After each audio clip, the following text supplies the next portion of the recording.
Hey everybody, welcome back to the channel. I just wanted to get a short, quick video up. Yesterday I had a very long video that apparently the predator chose to hijack or some other kind of creepy spirit. I posted it very late last night. It was basically the culmination of a number of video clips that I had filmed over the weekend detailing the sales that I had.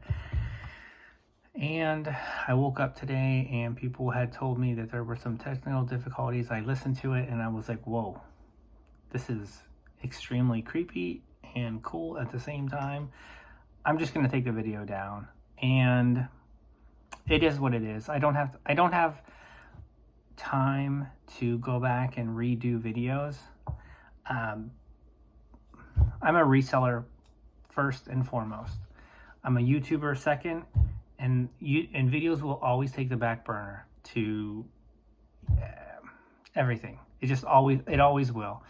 The gist of yesterday is I was kind of giving you guys a teaser of what Jack and I are going to drop. Most likely late tomorrow night, Wednesday morning. And kind of an update. It was a really good sales weekend from Friday at 12 a.m. until Sunday at 12 a.m. So basically from as soon as it turned Friday until the last minute of Sunday. I did like 38 sales. It was a banger of a 3-day period that, I mean, I haven't seen that in a long time. It was encouraging. It's hopeful. And we're gonna share, Jack and I, we're gonna share exactly what we're doing tomorrow. I'm gonna spend some time tomorrow making a video, and it's probably, I know the way things are. Tomorrow's the shipping day for me as well. So just wanted to give you guys an update as to that's why the video disappeared. If you didn't get a chance to watch it, but you saw it and then you were wondering like what happened. Yeah, just technical difficulties. Like I was having trouble when I first tried to upload it. It was taking it normally takes like 30 to 40 minutes to kind of upload a video. And it was like an hour and 15 minutes and it was still like at 40%. So I deleted it, restarted it. I don't know. I'm not technical savvy.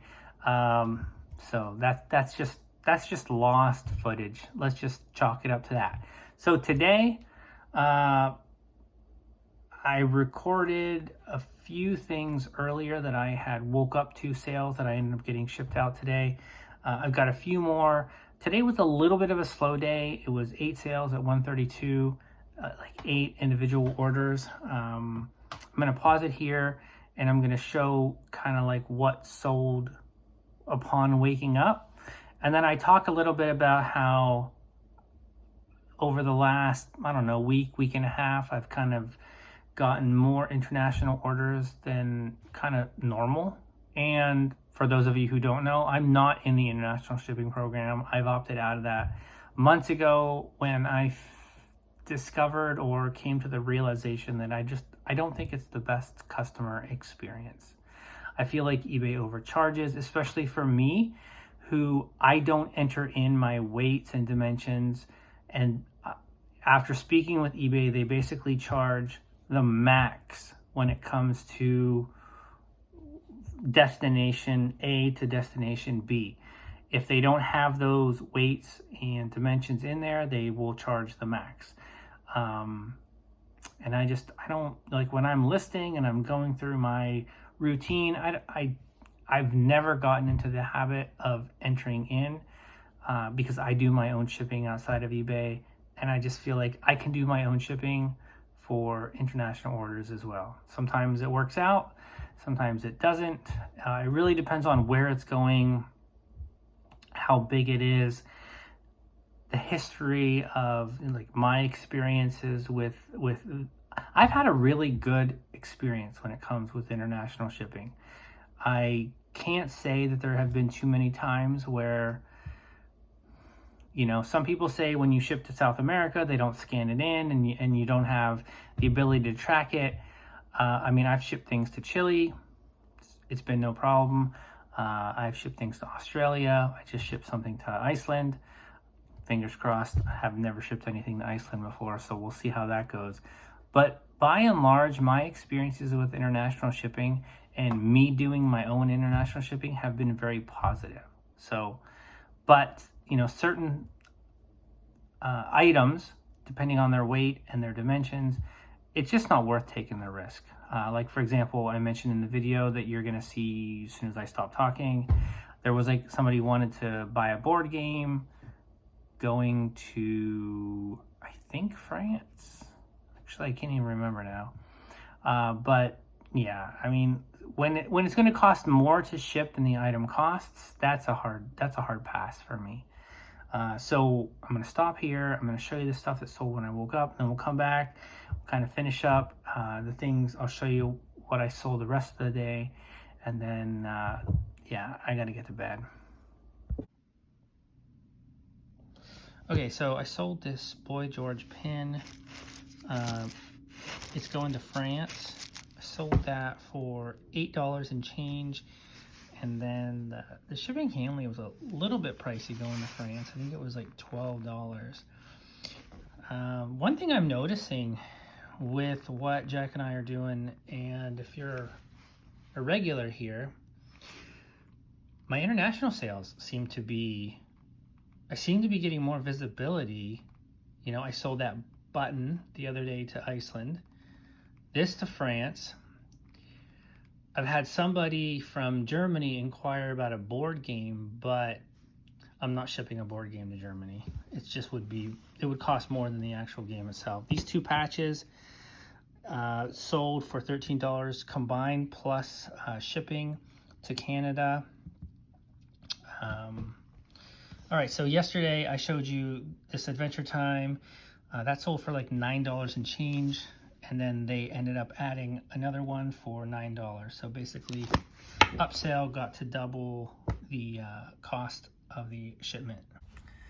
And then I wanted to show you guys this. I just got excited about the sale and ended up getting it in a box, getting a label on it, and forgot to show you guys. It's a really cool German Bible. This is one of those books that I got over the summer. I got all these German books for free, and I'm still sifting through it, and I am ending up, I'm going to be donating quite a bit of it, but there have been some nice little sales out of there. That Never Ending Story German first edition, did not know that originally was published in Germany. So anyhow, this was just a very pretty, ornate looking, intricate German Bible. Die Bible. And yeah, just wanted to show you guys because I just thought it was just the way it was made. You could just tell it was high quality. That sold for $48. I accepted an offer. And the guy had contacted me while I was sleeping and wanted to know the dimensions of it. And I provided that, and he immediately made a very reasonable offer, like maybe 10% off what I was asking. So yeah, of course I'm going to accept that. All right, as I mentioned, I've had 8 sales today for $132. You've seen what's sold so far. A Robin Hood from Zenoscope. This sold for $14. A magazine comics journal. This sold for $14 as well. I sold a button. Big surprise there. Max Mutiny. Does anybody know what Max Mutiny is? Like, I tried to do a little bit of research. I couldn't really find anything on that. Basically a guy with a guitar jumping in the air, doing a split. I couldn't find anything on this. Somebody from Newfoundland. Maybe an offer for $5 on this. You know, sometimes I will accept a lower offer with the promise of potentially upselling them. You know, I don't really spend a whole lot on buttons in general. I normally always buy them in lots. I couldn't find, as I said, I couldn't find anything on this, so I priced it at like, I don't know, 14 bucks. But you know what? I like the flow.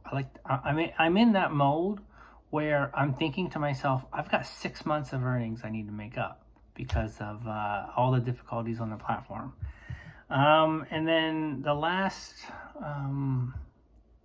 order that I have, it's a I don't know anything about this franchise. It's the Monster Hunter, and this is the Capcom is the company that produced this.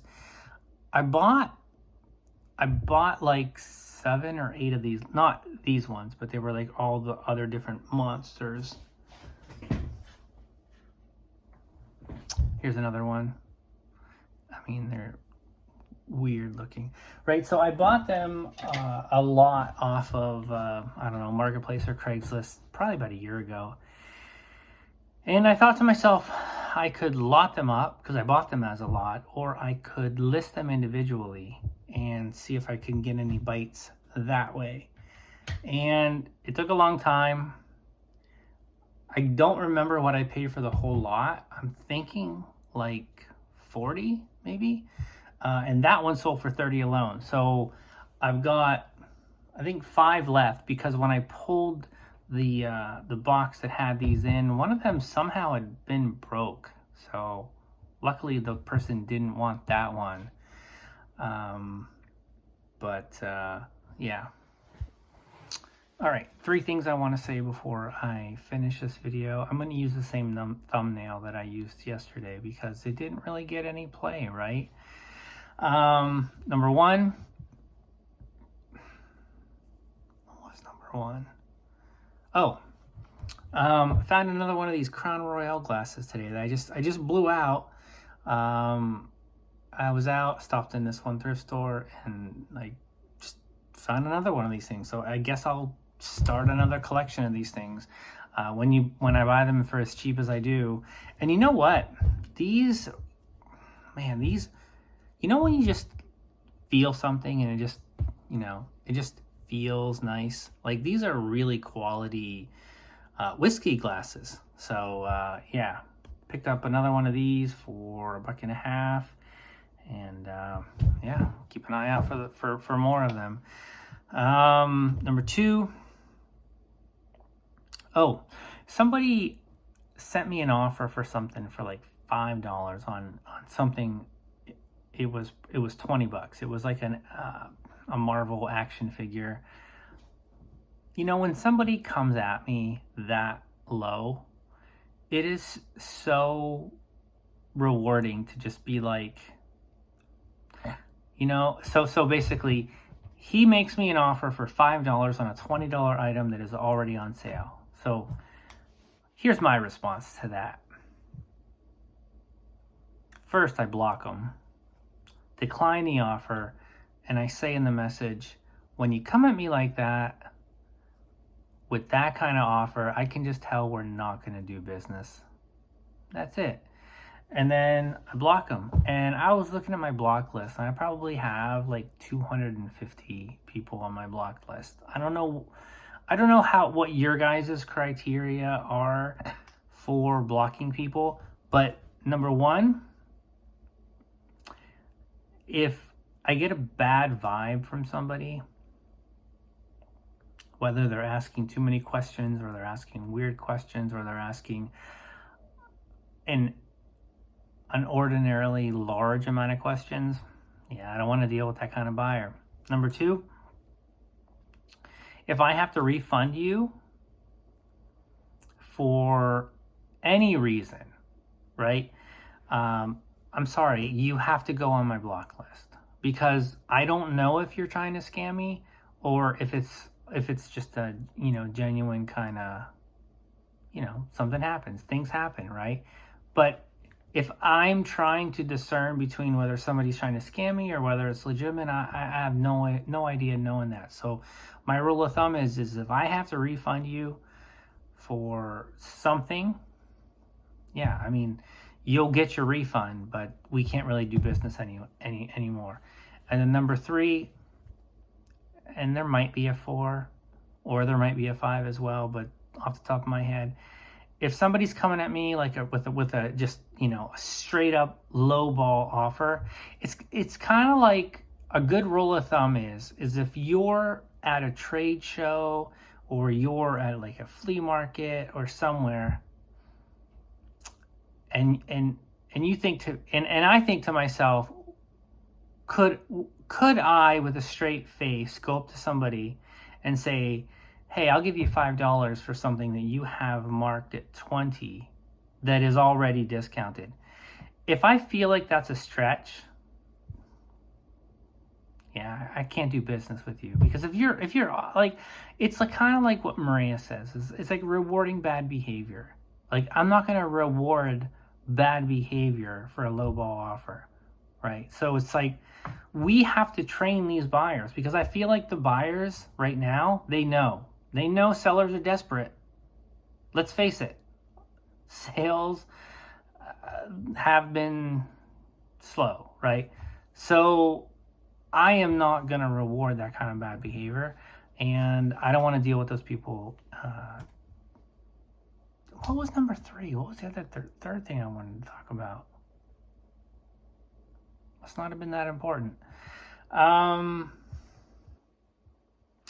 don't know, guys.